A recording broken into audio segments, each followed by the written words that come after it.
ओम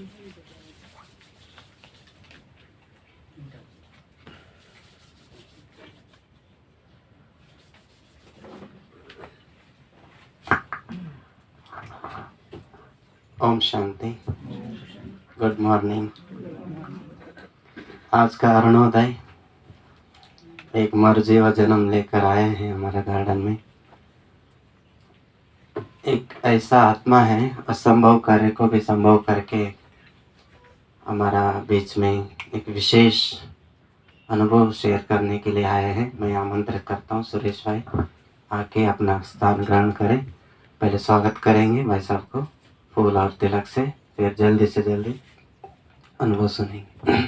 चंद्रिका दीदी तिलक से और शिवराम भाई जी फूल से इनका वेलकम करेंगे। आप सब ताली बजाते रहेंगे। इस आत्मा ने एक विशेष मरजीवा जन्म लेकर आए। इनका भाई का बेटा इनका डेड बॉडी को लेके जाने के लिए प्लान करके आया था, लेकिन ऊपर वाला का प्लानिंग कुछ और था। वो प्लान ऊपर वालों का प्लान क्या था वो आज हम प्रैक्टिकल में देख रहे हैं। इस आत्मा ने उपस्थित हो गए हमारे गार्डन में। Thank you, welcome. अभी अनुभव सुनेंगे सुरेश भाई से।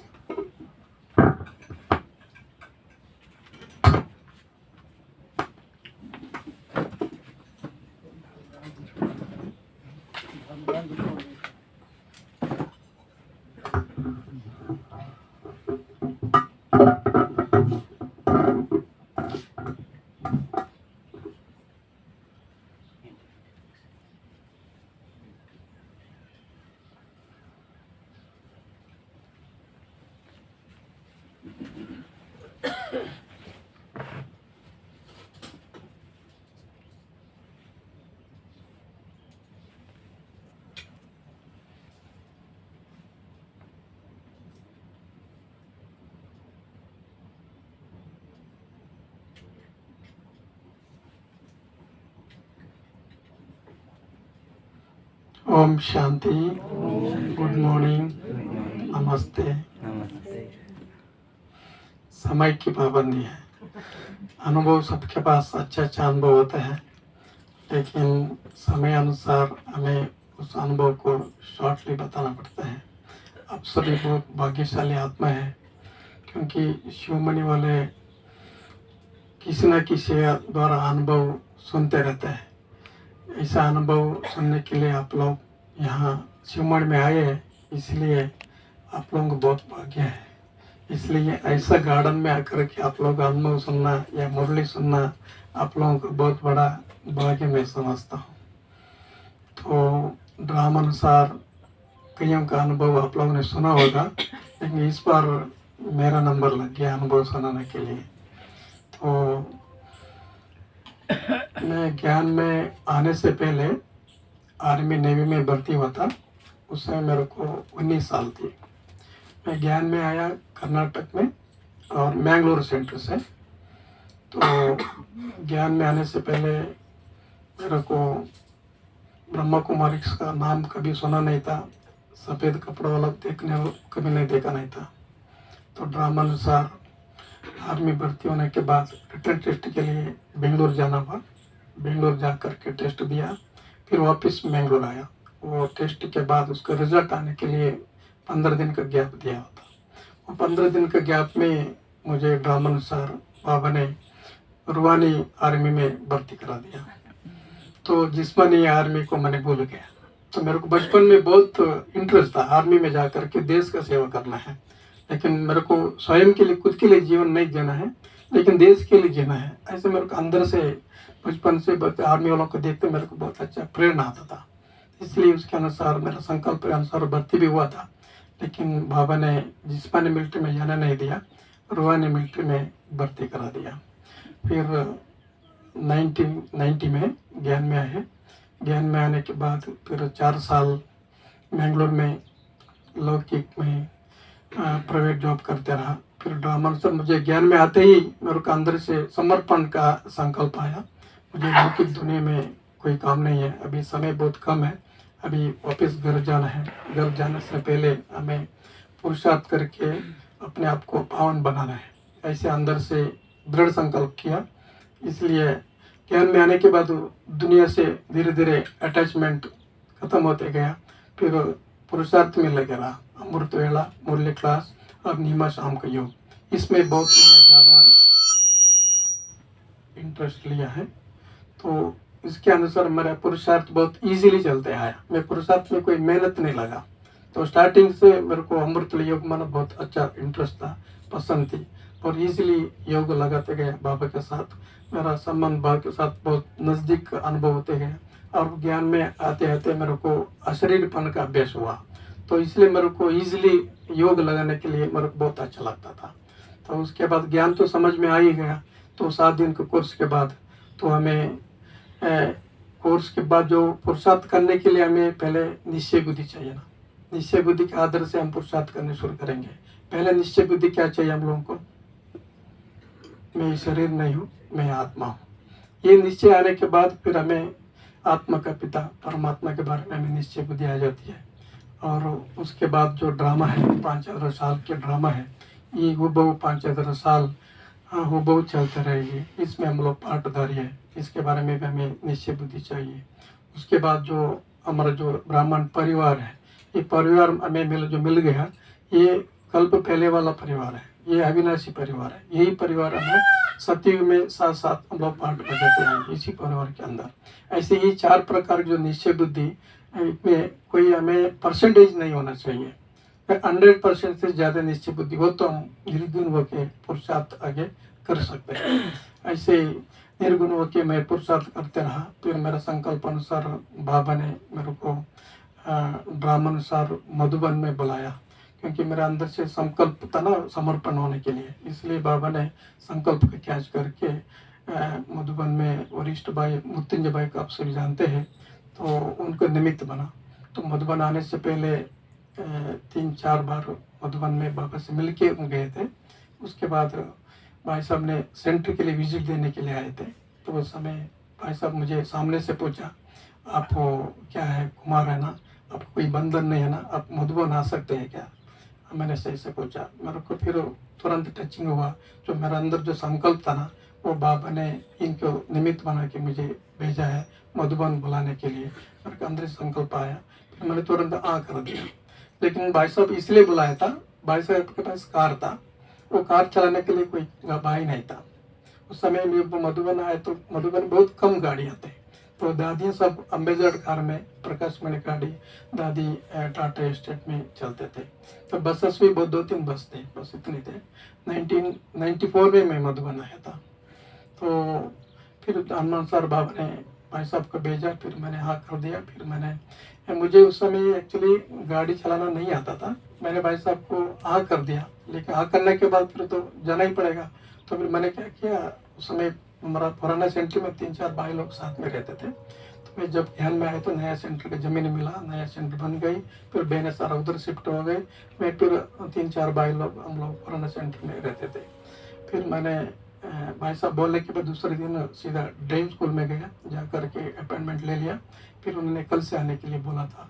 मैंने दूसरे दिन से वहाँ ड्रीम सीखने के लिए गया। जाते ही 3 दिन में मेरे को ड्रीम चलाने के लिए मैंने शुरू कर दिया। तो उनको वंडर लगा, ये तो 3 दिन में तो कोई चलाता नहीं है, तो 3 दिन में ये कैसे चला रहा है। तो उनको वंडर लगा ड्रीम स्कूल वालों को, क्योंकि कई लोगों को 1-1 महीने सिखाना पड़ता है, फिर भी इनको समझ में नहीं आता है गाड़ी चलाने के लिए। इसलिए मैंने 3 दिन में अकेले चलाना शुरू किया। तो क्या मेरे को अंदर से लगन था ना मधुबन जाना है, तो इसलिए बाबा की एक ब्लेसिंग भी हो सकता है, बाबा से मेरे को सेवा लेना होगा मेरे से। इसलिए बाबा का एक ब्लेसिंग का आदर से मुझे ईजिली मैं गाड़ी चलाना शुरू किया। मैंने वहाँ एड्रेस दे दिया, एड्रेस दे करके फिर मैंने मधुबन आया। मधुबन आने के बाद 15 दिन के बाद मुझे ड्रीम स्कूल ने लाइसेंस मेरे को पोस्ट में भेजा। मधुबन आते ही भाई साहब ने मेरे को गाड़ी दे दिया हाथ में। भाई साहब ये पता नहीं थी चला सीख करके आया है। भाई साहब ने सोचा ऑलरेडी गाड़ी चलाते होगा, तो ऐसे सोच कर मैं तुरंत भाई साहब ने गाड़ी का चाबी दे दिया। उस समय फीएट करता भाई साहब के पास। तो मैंने उस समय ज्ञान सर उद्घाटन जस्ट 93 में हुआ था, मैं 94 में आए थे।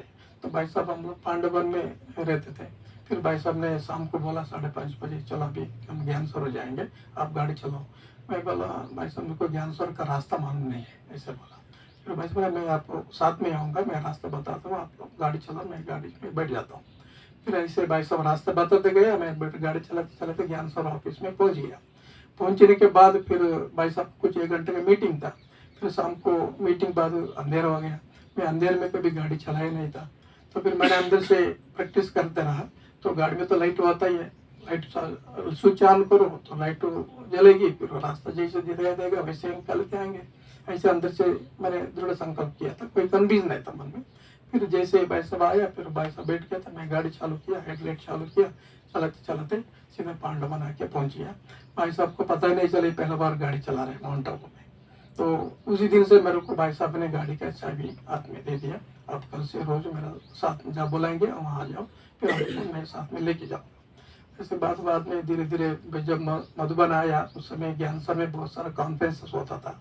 वो कॉन्फ्रेंस में MLA MPs को निमंत्रण देने के लिए भाई साहब निमित्त बनते थे, इसलिए भाई साहब को दिल्ली या जयपुर जाना होता था। इसलिए मेरे को भाई साहब ने बाई रोड लेके जाते थे दिल्ली और जयपुर। उस समय ट्रेन फैसिलिटी वगैरह नहीं था, तो इसलिए बाई रोड जाते थे हम लोग। तो यहाँ से 12 घंटा लगता है दिल्ली में, इसलिए हाईवे में मेरे को अच्छे से अच्छा एक्सपीरियंस हो गया, प्रैक्टिस हो गया। उसके बाद फिर बाद में सेवा करते रहा। उसके बाद धीरे धीरे ऐसे एक वंडरफुल अनुभव की ओर मैं अभी जा रहा हूँ, क्योंकि 2015 में भाई साहब को छत्तीसगढ़ में कुछ प्रोग्राम था, वहाँ MLA MPs को कुछ सम्मान का कार्यक्रम रखा था। उस कार्यक्रम में भाई साहब को निमंत्रण दिया था, भाई साहब को जाना था, इसलिए मैंने 2015 फरवरी 21 तारीख को भाई साहब को एयरपोर्ट छोड़ने के लिए अहमदाबाद गया था। छोड़ करके रिटर्न आने के समय वहाँ से चाइना से 2 गेस्ट आने वाले थे।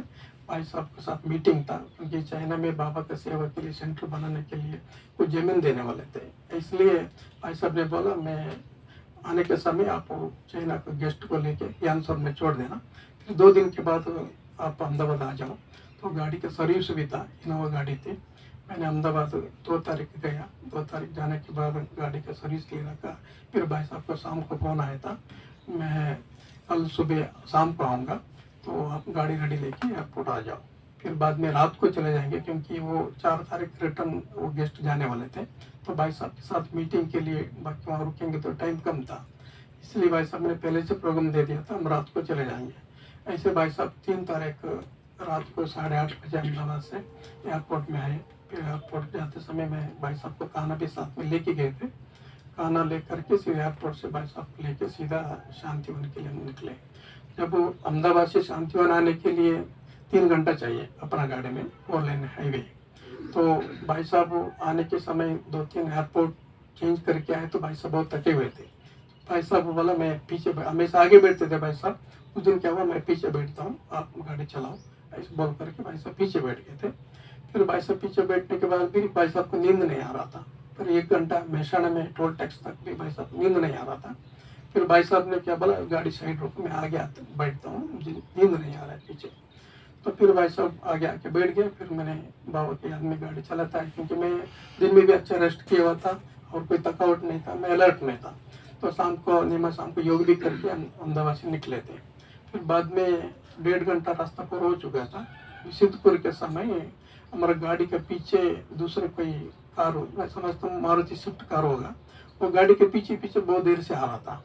मैंने सोचा ये बहुत देर से पीछे आ क्यों आ रहे, मेरे को सामने मिरर में हेडलाइट का रिफ्लेक्ट होता था आंख में। मैंने सोचा इनको आगे जाने तो बोल करके मैंने उसको साइड दे दिया। साइड देने के बाद वो क्या करता था, थोड़ा देर जाता था, फिर स्लो करके फिर कभी राइट में कभी लेफ्ट में, कभी राइट में कभी लेफ्ट में आता था। मैंने सोचा इसको कोई गाँव में जाने वाला होगा, इसको जल्दी नहीं होगा, चल हम थोड़ा तेज़ी से चलाएँगे। ऐसे सोच करके मैंने थोड़ा तेज़ी से चलाया। चलते आगे सिद्धपुर में एक बड़ा स्पीड ब्रेकर लगा हुआ था। वो स्पीड ब्रेकर में गाड़ी एकदम मैंने स्लो किया।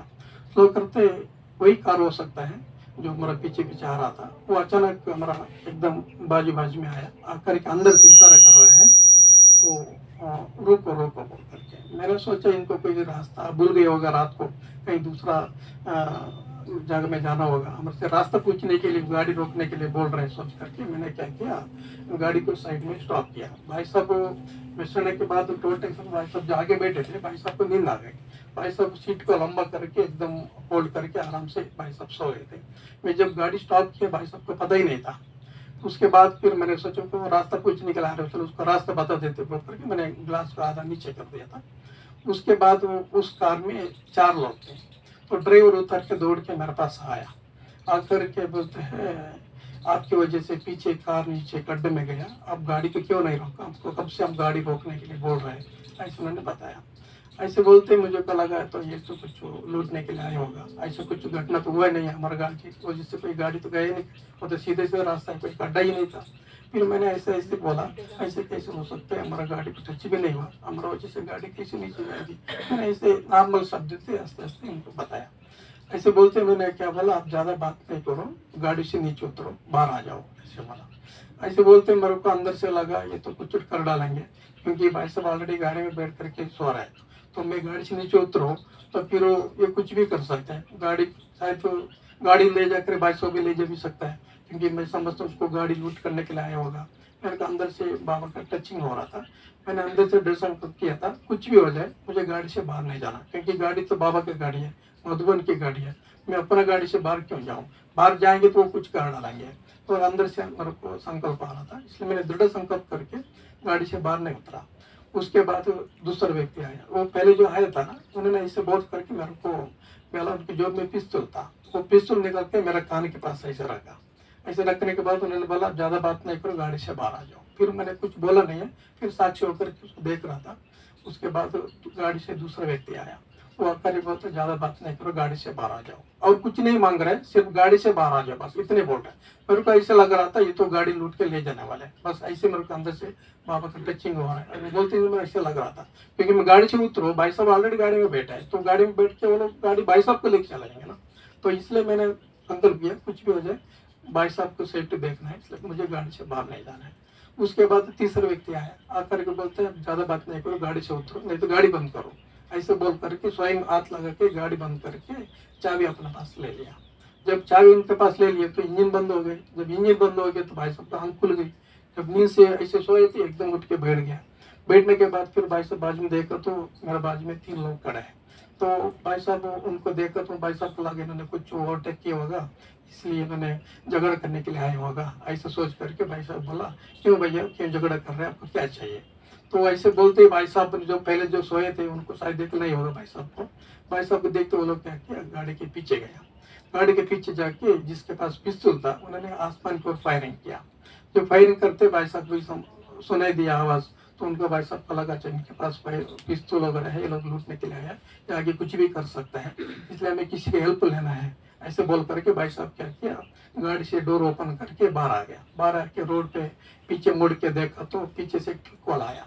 ट्रक वाला आया तो भाई साहब ने उसको हाथ लगाया। ऐसे हाथ लाते ट्रक वाला नज़दीक आके खड़ा हो गया। खड़ा होकर के ऐसे झुक के देखा, उसमें ड्राइवर और कंडक्टर 2 ही थे। झुक के देखो तो मैं तो ऑलरेडी गाड़ी में बैठ करके स्टैंड पकड़ के बैठा हूँ, तो मेरे पीछे वो लोग 3 लोग पीछे आपस में प्लानिंग कर रहे हैं। तो भाई साहब सामने रोड ट्रक वालों को रोक दिया था। ट्रक वालों को समझ में आ रहा ये कौन है। ट्रक वाले सोच रहा था कोई आरटीओ ऑफिसर होगा, क्योंकि भाई साहब का हाइट पर्सनलिटी है, जैकेट वगैरह पहना हुआ है। तो ट्रक वाले सोचे कोई आरटीओ ऑफिसर होगा, हमको चेक करने के लिए रोका होगा। ऐसे बोल करके वो लोग वहाँ से एस्केप हो गया, कोई एक्शन नहीं लिया। उसके बाद क्या करें, तो ये 3 लोग पीछे आपस में प्लानिंग कर रहे हैं। उसके बाद फिर जीप वाला आ गया। भाई साहब पीछे देखो तो एक जीप वाला आया, उसमें अकेले था, और भाई साहब उसको भी रोक दिया। फिर जीप वाला हमारा 10-15 फीट दूर में मेरा साइड में जाके रोक दिया। रोकने के बाद फिर भाई साहब उसके पास जा करके उनकी तरफ देख करके समाचार बता रहे थे, ऐसे ऐसे हम लोग अहमदाबाद से निकले थे, ये लोग हमारा सामने फायरिंग किया, शायद ये लोग लूटने के लिए आए होगा। ऐसा सोच करके भाई साहब उसका समाचार बता रहे थे। ऐसे बता, मैं तो भाई साहब को साक्षी होकर देख रहा था, मुझे पता है ये लोग 3 लोग ऑलरेडी पीछे खड़े हैं बोल करके। फिर वो ऐसे भाई साहब उनको समाचार बता रहे थे, शायद वो लोग डर गए होगा, जीप वाले भी रोक दिया, अभी हम लोग पकड़े जाएंगे, इसलिए भाई उन लोगों ने क्या किया, इधर से मेरे को फायरिंग किया। फायरिंग करने के बाद क्या हुआ, मेरे को जैसे इधर फायरिंग लगी, लगने के बाद मेरे को ऐसा लगा था इधर से कोई पत्थर फेंका, ऐसे फीलिंग हुआ। तो फायरिंग आवाज़ सुनाई दिया, जैसे इधर आवाज़ सुनते इधर पत्थर लगने जैसा फीलिंग हुआ। तो फायरिंग जो यहाँ हुई वो सीधा होने के बाद वो मुंह के अंदर से आके इधर बुलेट फंसा हुआ है, लेकिन मुझे पता नहीं था। फिर मेरे को ऐसे हाथ लगा था, मैं ऐसे आँख में थोड़ा धीरे धीरे खून आना शुरू हो गया। फिर भाई साहब की फायरिंग आवाज़ सुनी थी, भाई साहब को जीप वाले से बात करना छोड़ के मेरे तरफ ऐसे ही मुड़ के देखा। मुड़ के देखते समय मैं ऐसे हाथ लगा रहा, मैं ऐसे बैठा रहा था। तो उसके बाद फिर भाई साहब को लगा इन्होंने फायरिंग कर दी, इनको इंजर हो गए, अभी क्या करें वो करके भाई साहब दौड़ के मेरे पास आया। तो फिर मुझे अभी क्या करना है, मुझे पता चला इन्होंने फायरिंग कर दिया। अभी फायरिंग करते मेरे को अंदर से जैसे मुंह में पानी भरा हो जैसा फीलिंग हो रहा था। उसके बाद वो क्या करें, अभी तो पुलिस को फ़ोन करना पड़ेगा, एम्बुलेंस को बुलाना पड़ेगा, हॉस्पिटल जाना पड़ेगा। तो फिर भाई साहब वो मैंने ऐसे पकड़ के बैठा ना, भाई साहब को लगा इनको इंजर हो गया, अभी चलो खून आने वाला होगा। इसलिए भाई साहब पीछे डिक्की से भाई साहब का सूटकेस में टॉवल था, वो टॉवल निकाल के मेरे को देने के समय मैंने भाई साहब को बोला अभी तो पुलिस को फ़ोन करना पड़ेगा, एम्बुलेंस को बुलाना पड़ेगा। भाई साहब की बुद्धि उस समय काम करना बंद हो गई। भाई साहब की नींद से उठ के ये सब सीन देख रहे हैं ना, भाई साहब को लगा कुछ सपने में जैसे देख रहे, ऐसा फीलिंग हो रहा था। भाई साहब को किसको फोन करना है, क्या करना, भाई साहब को समझ में नहीं आ रहा था। तो मैं फुल अलर्ट में था, मेरे को कॉन्शियस में था, मैं बेहोश भी नहीं हुआ था। फिर मैंने भाई साहब बोले काम करो, एम्बुलेंस को फ़ोन करो 108 पे और पुलिस को फ़ोन करो 100 नंबर पे। इतना बोलने के लिए जब मुंह खोला ना, तो मुंह में जो पानी समझा था वो खून भरा हुआ था। वो खून एकदम फुर्र स्प्रे जैसे प्रे हो गया चारों तरफ। फिर धीरे धीरे नाक से और मुंह से खून गिरता गया। मैं साक्ष्य होकर के पूरा मुंह खोल के ऐसे बैठा, क्योंकि मुंह बंद करेंगे तो अंदर जाएंगे तो लंग्स में भर जाएगा, फिर सांस लेना दिक्कत हो जाएगी। इसलिए मैंने क्या किया, जितना हो सके जाना तो जाने दो, कोई बात नहीं, लेकिन अंदर जाना नहीं था, सोच करके मुंह खोल के बैठा था। सफेद कपड़ा सारा पूरा गीला होता गया, पूरा सफेद आगे सफेद कपड़ा पूरा लाल हो गया पूरा। उसके बाद भाई साहब देखिए पूरा नर्वस है, भाई साहब काम पर ऐसे क्या करो बोल करके। फिर भाई साहब ने जैसे नंबर बताया ना, भाई साहब तुरंत एम्बुलेंस को फ़ोन किया और पुलिस को फ़ोन किया।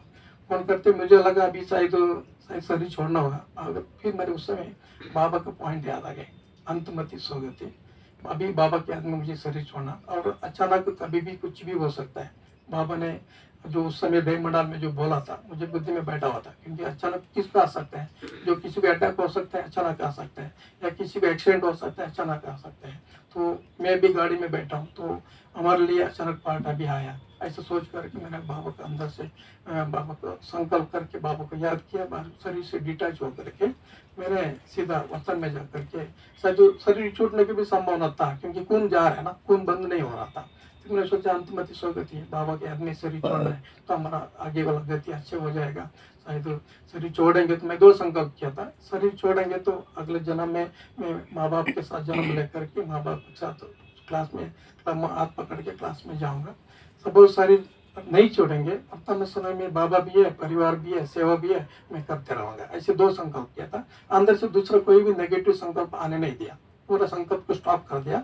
मैं बिंदु बन करके ब्रकुट में बीच में बैठ करके वतन में जा करके, जैसे हम योग में करते हैं ऐसे वतन में जाकर सूक्ष्म शरीर में बाबा को, ब्रह्मा बाबा को मैंने देखा। उसके बाद ब्रह्मा बाबा के ब्रकुटी में शिव बाबा टिम टिम चमक रहे हैं। फिर मैंने अंदर संकल्प किया, अभी तो मैं शरीर छोड़ के बाबा के पास जा रहा हूँ। मेरे से पहले दादियाँ बचपन में यज्ञ में आए हैं, इतना सेवा किया, ये लोगों ने अपना पुण्य कितना जमा करके रखा है। और बाबा ने बोलते हैं ये एडवांस पार्टी में दादियाँ अभी सब चले गए, अभी वतन में एडवांस पार्टी का हम याद करेंगे तो हमारे सामने वो लोग आएंगे। तो मैंने ऐसे संकल्प किया था। अभी मैं 4 दादियों को इमर्ज किया, प्रकाशमणि दादी, मनोहर दादी, शांतमणि दादी, निर्मला संत दादी, क्योंकि ये 4 दादियों से मैं मधुबन में 20 साल से मधुबन में दादियों से हर साल राखी बांधते थे और टोली लेते थे, सौगंध लेते थे।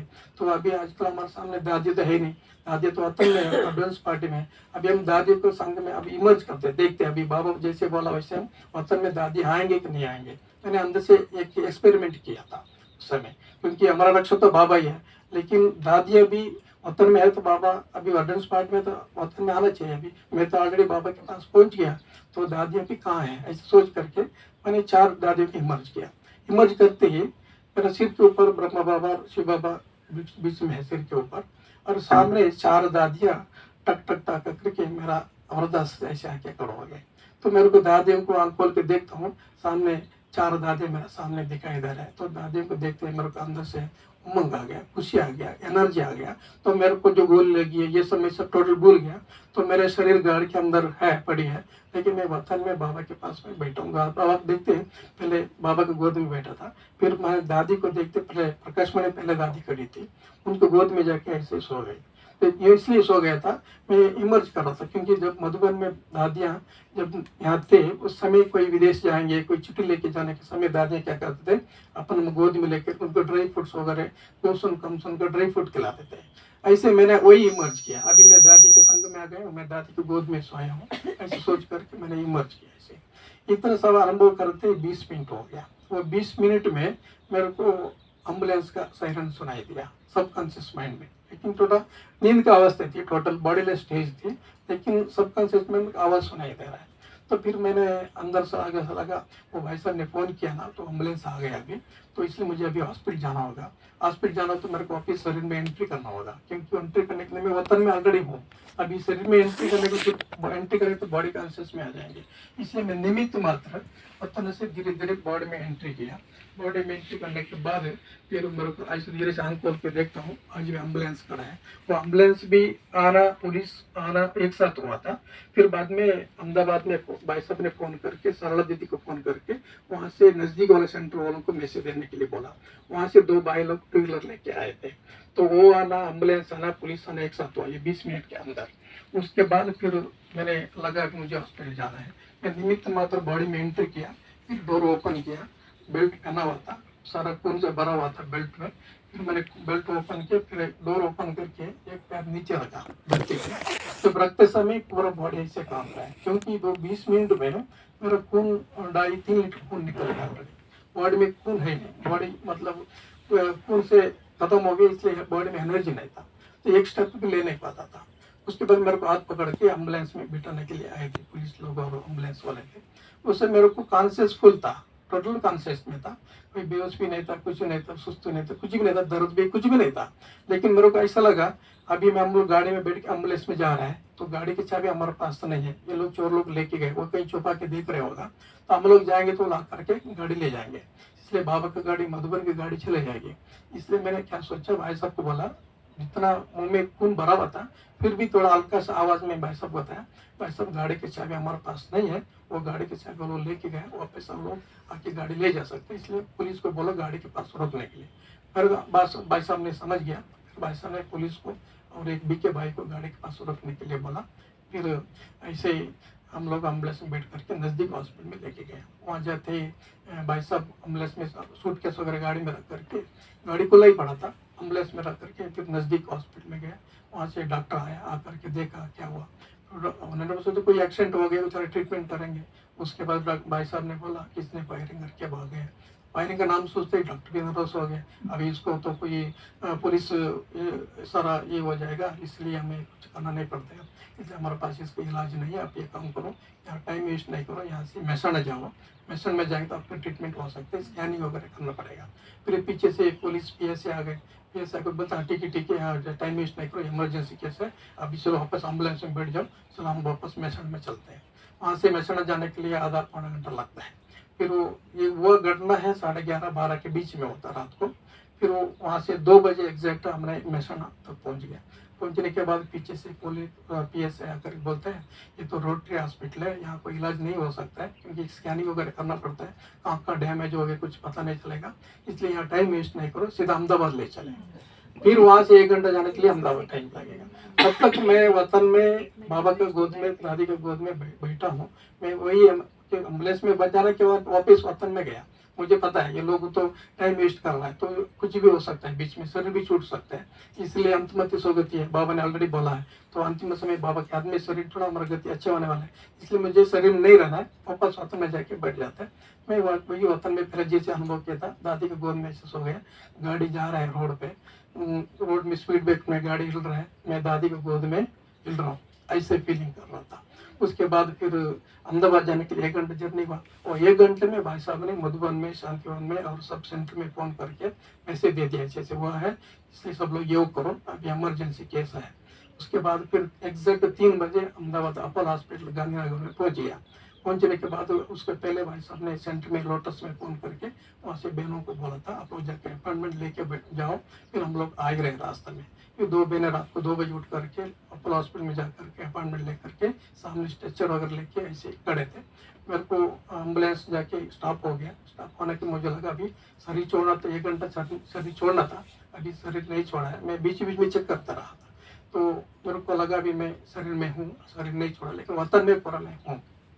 उसके बाद फिर बाद में दरवाजा खोल दिया एम्बुलेंस को। फिर मैंने खोलने के बाद नीचे देखकर सामने बहने सामने स्ट्रेचर लेके खड़े थे। उसके बाद मेरे को लगा भी हॉस्पिटल जाना था। फिर मैंने क्या कि खुद स्वयं उठ करके लुटकते लुटकते सीधा स्ट्रेचर में जाके सो गया। तो बहने देखकर वंडर लग रहा है, तो मुंह में चेहरे में ऐसे हाथ लग रहे हैं, तो व्यक्ति तो बेचैन में नहीं रहे, खून से भरा होता है पूरा सामने, ये कैसे पैदल आ रहा है। तो मेरे को एनर्जी कहाँ से आया था, पहले तो मैं एक स्टेप भी ले नहीं पाता था। उसमें यहाँ से वहां तक मैं एम्बुलेंस में जाके स्ट्रेचर में जाके सो गया। एनर्जी कहाँ से आ गया, वो वतन का एनर्जी था। मैं फुल एनर्जी का फीलिंग हो रहा था मेरे को वतन में। तो साकर में शरीर में एनर्जी नहीं था, वही एनर्जी से धीरे धीरे उठक उठक वहाँ जा करके स्ट्रेचर में जाके सो गया। उसके बाद फिर नर्स दौड़ के आ गए, फिर ले जाकर सीधा स्ट्रेचर में ले जाकर बराबर में स्कैनिंग में डाला। स्कैनिंग में डालने के बाद उस समय 4 बज गया था। उसके बाद फिर डॉक्टर को भी फ़ोन करके बुला लिया था स्कैनिंग में डालने के बाद, क्योंकि मेरे को अंदर से खून भरा हुआ था, वो सांस लेने के लिए दिक्कत होता था। पीछे से पुलिस लोग भी आकर के बात करने मेरे से इंक्वायरी करने के लिए आ रहे थे, मैं बोल नहीं पाता था। फिर नर्स लोग उसको चुप करा दिया, आप पहले इनको ट्रीटमेंट होने दो, उसके बाद आप लोग बात करो, ऐसा बोल करके फिर मैंने अंदर से ये वो वैक्यूम डाल करके खून अंदर से भरा दिया, वो उसका सारा निकाल दिया, वो कब से जमा होता। उसके बाद थोड़ा धीरे से मैं आराम से सांस लेने के लिए मेरे को अच्छा लगा। उसके बाद स्कैनिंग में डाला। स्कैनिंग में डालने के बाद फिर बाहर आते 4 बज गया। 4 बजे आते ही मेरे को आंख खोल के देखा तो सामने जैसे ब्रह्म बाबा जैसे बड़ा पर्सनैलिटी वाला व्यक्ति था, वो डॉक्टर था, सर्जन था। वो सुबह 4 बजे सर्जन मेरे सामने आके खड़ा हो गया। कोई भी हॉस्पिटल में सर्जन 4 बजे आके खड़ा होता है क्या, है? कोई नहीं खड़ा होता, क्योंकि वो 10 बजे आएगा, ओटी में आएगा ऑपरेशन करने के लिए। उसके पहले उसको आईसीयू में भर्ती करके ट्रीटमेंट चालू कर देते। तो 4 बजे मेरे सामने ब्रह्मा बाबू जैसे आके खड़ा होकर डॉक्टर देखा। फिर डॉक्टर को नर्सेस लोगों ने क्या किया, हाथ में पकड़ा दिया, रिजल्ट देख लो बोल करके। उसके स्कैनिंग में देखा, डॉक्टर ने बोला देखो आपका यहाँ गले में यहाँ गोली फंसा हुआ है। क्योंकि मुझे पता नहीं था, वो 3 घंटा जर्नी में मैं ऐसे सोया था एम्बुलेंस में हाथ लगा, लेकिन मुझे यहाँ गोली मुझे पता ही नहीं था एक्चुअली। तो यहाँ अंदर से थोड़ा दर्द जैसा फीलिंग हो रहा था, लेकिन वो नाक से तरह खून से भरा हुआ, तो बाद में ड्राई होकर धीरे धीरे गिरते जा रहा था।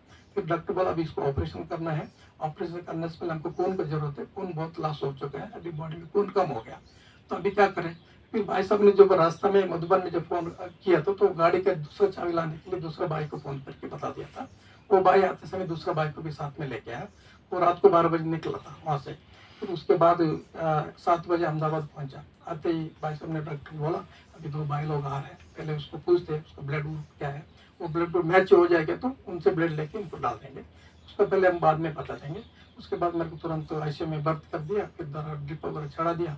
उसके बाद फिर वो भाई लोग भी सुबह 7 बजे आ गए। आने के बाद उसको ब्लड पूछा आपका ब्लड ग्रुप क्या है, वो दोनों बोला वो पॉजिटिव।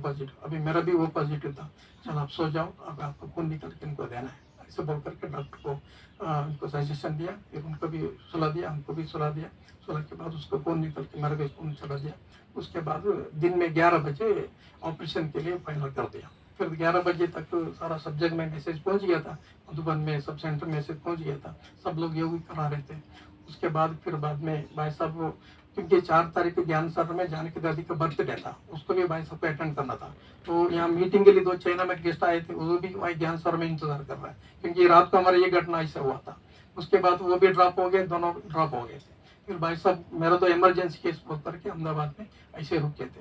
उसके बाद फिर मेरा लौकिक में जो 1 घंटा जर्नी में हमारा लौकिक में मैसूर सेंटर में हमारा भाई का बेटी सेंटर में थी, उसको पहले मैसेज दे दिया ऐसे ऐसे है, आप लोग घर में मैसेज दे दो, ऐसे ऐसे इमरजेंसी केस है, इसलिए कोई आना हो तो जल्दी इधर आ गए, माउंट आ जाए, ऐसे बोल कर। वो लोग सोचते शायद शरीर छोड़ा होगा, ऐसा सोच करके 4 भाई लोग, एक भाई का बेटा और 3 भाई लोग वहाँ से निकले थे, इमरजेंसी टिकट लेकर निकले थे। उसके बाद 4 तारीख को सुबह 11 बजे ऑपरेशन थिएटर में लेके गए, बस इतना ही पता था। उसके बाद क्या किया मुझे कुछ पता नहीं था। उसमें 1 घंटा 1.5 घंटा का ऑपरेशन चला। तो तब तक कई भाई बहने मधुबन से आए थे, और भाई साहब भी वहाँ इंतजार कर रहे थे कि क्या होगा, कुछ बोल नहीं सकते, क्योंकि ऑपरेशन थिएटर में गया, अभी वापस किस रूप में आएगा कुछ गारंटी नहीं था, क्योंकि स्कैनिंग में कहाँ का डैमेज हुआ, तो क्योंकि लगी तो गोलियाँ है ना, उसको ऑपरेशन करना बहुत डिफिकल्ट हो जाती है। ऐसे सोच करके भाई साहब के अंदर से बहुत घबरा गए थे भाई साहब, अभी सक्सेस होगा नहीं होगा बोल करके लौकिक से भाई लोगों को बुला लिया था भाई साहब ने। उसके बाद 1 बजे ऑपरेशन करके जैसे मैं बाहर स्ट्रेचर में लेके आ रहे थे तो मेरे को ऐसे नींद से मैं उठ के आ रहा हूँ, ऐसे मेरे को फीलिंग हो रहा था। मैं आँख खोल के देखा तो भाई साहब और कई भाई बहनें सब लाइन में खड़े थे, जैसे सफ़ेद वस्त्रधारी, उनको चेहरा चौड़ा करके ऐसे बैठे थे, खड़े थे। मेरे को लगा ये लोग ऑलरेडी टेंशन में है, अभी इनको पुश कर देंगे सोच करके मैंने स्ट्रेचर में सोते सोते हाथ हिलाया ऐसे। हाथ हिलाए तो उनके चेहरे में मुस्कुराहट आ गया, चलो अभी भाई बच गया, ऑपरेशन सक्सेस हो गया, अभी हम लोग फ्री हो गया। बोल करके भाई साहब भी मेंटल फ्री हो गया। उसके बाद फिर भाई साहब को मैं आईसीयू में भर्ती करने के बाद फिर शाम को भाई साहब ज्ञान सरोवर में दादी का बर्थडे के लिए अटेंड कर दिया। फिर भाई साहब को ज्ञान सर में सब लोग पूछ रहे थे, अरे आप उधर सुरेश भाई कैसे हुआ था, आप इधर आके बैठे, क्या हुआ क्या हुआ क्या हुआ। भाई साहब के एग्जैक्टली क्या है वो कुछ बोल नहीं पा रहा है, भाई साहब कैसे हुआ क्या हुआ, भाई साहब से सुनना चाहते थे वो सब लोग, लेकिन रियली कहानी मुझे तो पता था ना, रियली मैं प्रैक्टिकल देख रहा था, लेकिन भाई साहब नींद में था। भाई साहब कैसे स्टार्टिंग से बोल नहीं पा रहा था, भाई साहब क्या हुआ बोल करके। उसके बाद फिर बाद में भाई साहब हाँ ठीक है हो गया, बस ऑपरेशन हो गया, सब ठीक है, हो जाएगा ऐसे बोलकर भाई साहब टाल दिया। उसके बाद फिर 1 बजे ऑपरेशन से बाहर आ गए, फिर ऐसे में भर्ती कर दिया। फिर शाम को भाई साहब डॉक्टर साहब एक पूरा 5-6 टीम को लेके आया साथ में, करके बोलता है अभी आपका यहाँ भी प्रेशर है, यहाँ भी प्रेशर है, अभी आपको भोजन भी नहीं करना और बात भी नहीं करना है, आप केवल लिक्विड में रहना है, ऐसे वाला। लिक्विड में रहना तो ठीक है कोई बात नहीं, मेरे को पहले से नेचर करने के लिए संकल्प था, अभी मेरा नेचर क्योर हॉस्पिटल में हो जाएगा, लिक्विड में रहेंगे कोई बात नहीं, लेकिन पता होना चाहिए कब तक रहना है। तो मैंने ऐसे इशारे से पूछा, ऐसे बोल करके मेरा दांत को दोनों मिला करके टोटली बंद कर दिया, मुंह बंद कर दिया। फिर मैं मुंह हिला नहीं सकता, दांत ओपन नहीं कर पाता था, टोटली दोनों दांत मिला करके स्टिच कर दिया, टोटली पैक कर दिया। उसके बाद मैंने पूछा ये कब तक रहना है, ऐसा मैंने पूछा। ऐसे मैंने सोचा 2-3 दिन होगा, चलेगा, क्या फ़र्क पड़ेगा, बात नहीं करेंगे तो क्या फ़र्क पड़ेगा, भोजन नहीं करेंगे क्या फ़र्क पड़ेगा, 2 दिन चल जाता है, ऐसे सोच रहा था। फिर भी मुझे पता होना चाहिए कब तक है। फिर मैंने डॉक्टर पूछा ये कब तक कैसे रहना है, डॉक्टर बोलते हैं ज़्यादा दिन नहीं है, 1.5 महीना बोलते अब 1.5 महीना मुंह बंद है और भोजन नहीं करना है।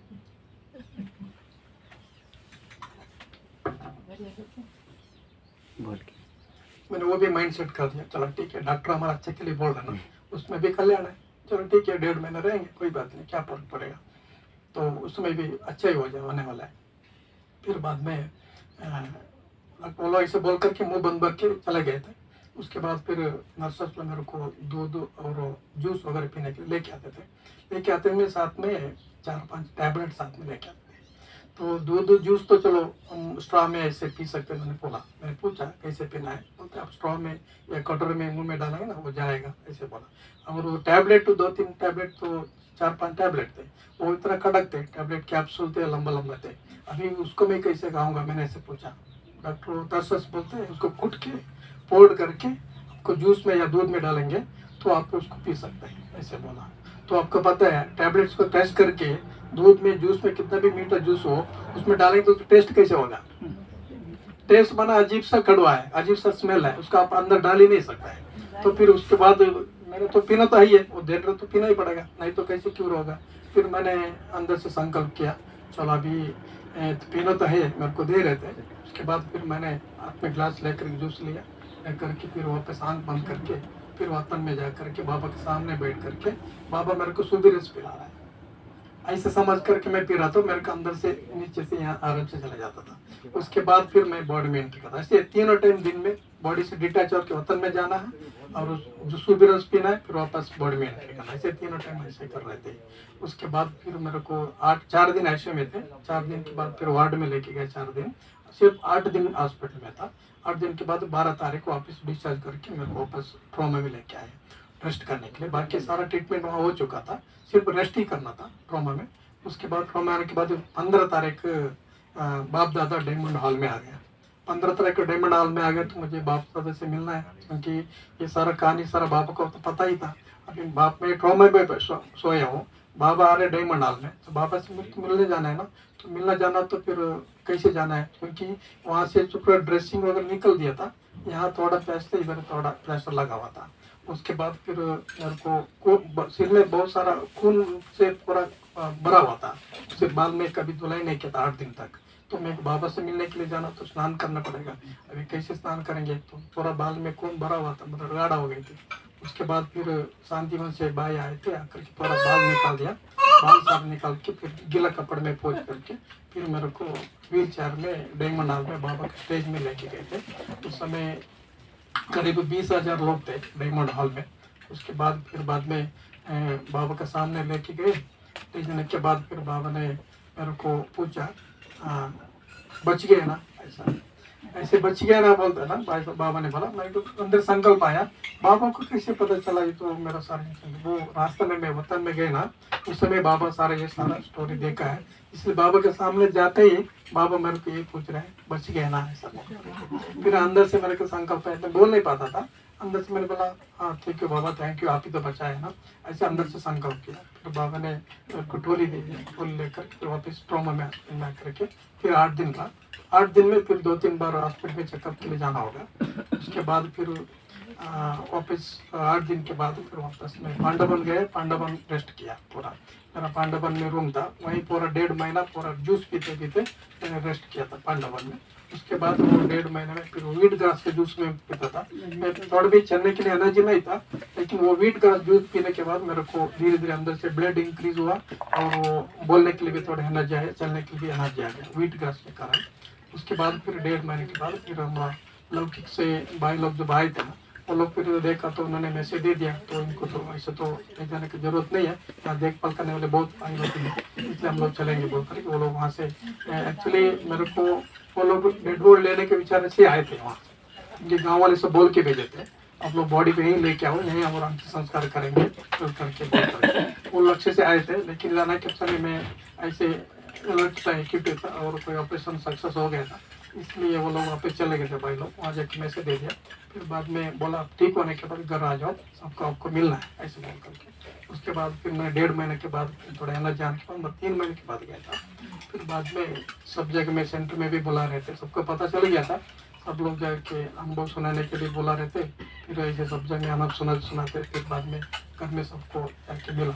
वो लोग मेरे को देखते ही पूरा भाई बहन सब आए थे मिलने के लिए, मेरे को ऐसे देख रहे, क्योंकि कभी निशाना पता नहीं चलता कि गोली लगी है, लेकिन कहाँ लगी है क्या है कुछ समझ में नहीं आ रहा था, क्योंकि यहाँ लगे ऊपर नाम निशाना मिट गया था। अभी आपको देखेंगे पता भी नहीं चलेगा, क्योंकि कान के पास अब यहाँ भी ऑपरेशन करके निकला, इसका निशाना भी नहीं बिल्कुल।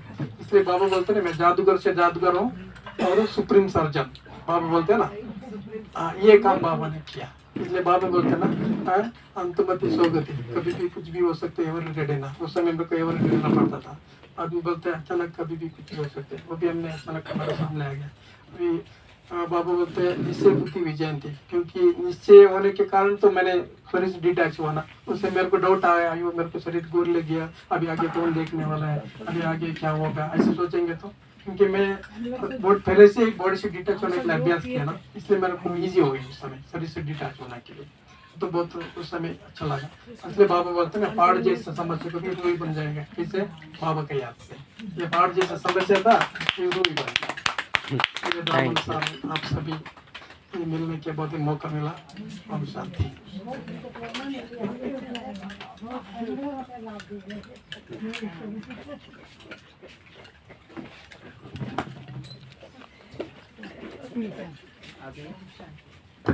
बहुत बहुत धन्यवाद भाई साहब। ये जो भी टोली का है थोड़ा साइड में खड़ा होंगे, ग्रुप फोटो लेंगे फिर। ब्लेसिंग कार्ड है, आपका ब्लेसिंग कार्ड वो इधर जो है अभी उनको दे दो, बाद में जो गए हैं उनको कल दे दें। जी हाँ, ग्रुप फोटो लेंगे, जो भी टोली लाया है लिया है खड़ा हो।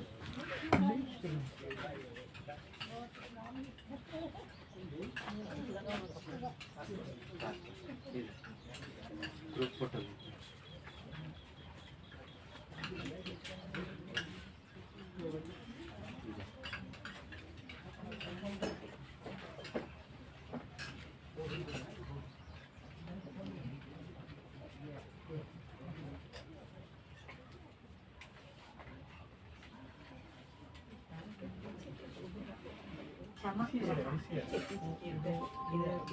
नहीं इधर जॉइंट है ना, मिल गया।